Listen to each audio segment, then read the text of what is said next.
Assalamualaikum warahmatullahi wabarakatuh. Anak-anakku semua, bagaimana kabar kalian pada pagi hari ini? Ustaz harap kalian selalu sehat, semangat, Allahu Akbar ya.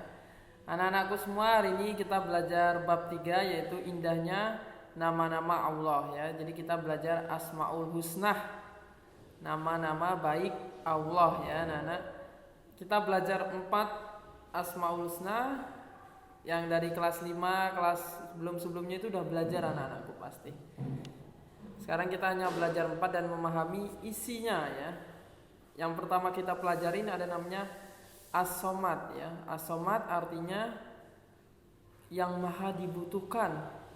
Dialah yang menjadi tempat mencari perlindungan di saat menghadapi kesulitan. Dia kekal dan memenuhi setiap kebutuhan yang seharusnya dipenuhi. Jadi anak-anak, semua yang kita inginkan itu Allah yang penuhi ya. Jadi apa yang kita inginkan, kita meminta, mengangkat tangan kita seperti ini dan meminta kepada Allah kayak gitu. Bahkan manusia itu anak-anak juga butuh bantuan orang lain ya. Jadi saling makhluk sosial, saling membutuhkan satu sama lain. Kalian bisa lihat semut anak-anak, semut itu dia untuk mengangkat bebannya itu dia bersama-sama bergotong royong ya. Kayak gitu. Jadi angkat yang berat itu dia bersama-sama. Bahkan dikatakan semut itu bisa ngangkat 10 kali lipat daripada berat badannya sendiri. Ini kan luar biasa ya. Lanjut, yang kedua yang kita pelajari adalah Al-Muqtadir ya. Al-Muqtadir ini atau kuasa atau mampu, yang bermakna Allah maha kuasa atau maha menentukan. Salah satu asmaul husna bermakna Allah merupakan zat yang memegang dan menguasai alam ini. Jadi anak-anak, alam ini semuanya diciptakan oleh Allah atas kehendaknya. Kita, diri kita itu juga diciptakan oleh Allah ya. Seperti itu. Itu pemahamannya. Nanti lebih dalam ada di berikutnya. Nah, ini dia untuk lebih dalamnya, mengakui nama-nama Allah dalam kehidupan. Jadi di kehidupan ini berhubungan tentang asmaul tadi. Yang pertama As-Somad, menjadikan Allah tempat meminta semua keinginan kita ya. Yang baik, yang pasti kita minta yang baik dan berkah ya. Jadi anak-anak, setiap hari kita meminta pertolongan Allah ya. Tetap ada usaha kita, tapi dengan kita meminta dengan sama Allah itu akan lebih cepat terkabulnya, seperti itu.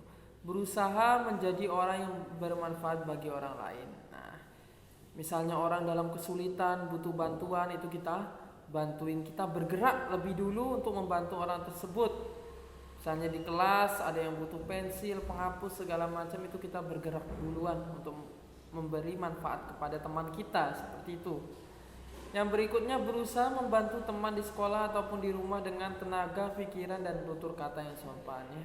Jangan sampai kita udah nggak bantu apa-apa tapi omongannya juga tidak santun. Ini parah ya. Jadi anak-anakku semua, kata-katanya itu harus dijaga agar lebih baik ya. Seperti itu. Yang berikutnya adalah Al-Muqtadir. Al-Muqtadir itu menjadikan Allah sebagai tempat berlindung ya. Jadi di sini anak-anakku, karena Allah yang maha menentukan, kita bisa berlindung kepada Allah. Dan yang berikutnya adalah berlomba-lomba mencari amal kebaikan. Jadi anak-anakku, semua ini adalah kekuasaan Allah. Lautan, gunung, segala macam, apapun yang ada di kita itu diciptakan oleh Allah. Seperti itu ya anak-anak. Nanti kalau ada pertanyaan bisa ditanya ke Ustadz ya. Sejauh ini kalau ada pertanyaan langsung bisa japri ya. Kayak gitu. Terus anak-anak pernah gak merenung bahwa tubuh kita bisa bernapas dan membutuhkan udara? Andai kata kamu tidak diberi Allah udara untuk bernapas, pasti kita semua sesak napas ya, nggak bisa bernafas seperti itu. Terus ada juga gunung-gunung yang meletus mengeluarkan material sehingga merusak rumah menelan korban dan bencana ya. Ini udah kehendak Allah ya. Jadi Allah yang Maha menentukan. Semua yang ditentukan Allah itu baik untuk kita. Ya, baik untuk kita karena tidak ada yang kekal kecuali Allah. Hari ini kita belajar 2 dulu, minggu depan kita lanjutin 2. Sekian pembelajaran hari ini, Ustaz akhiri. Wassalamualaikum warahmatullahi wabarakatuh.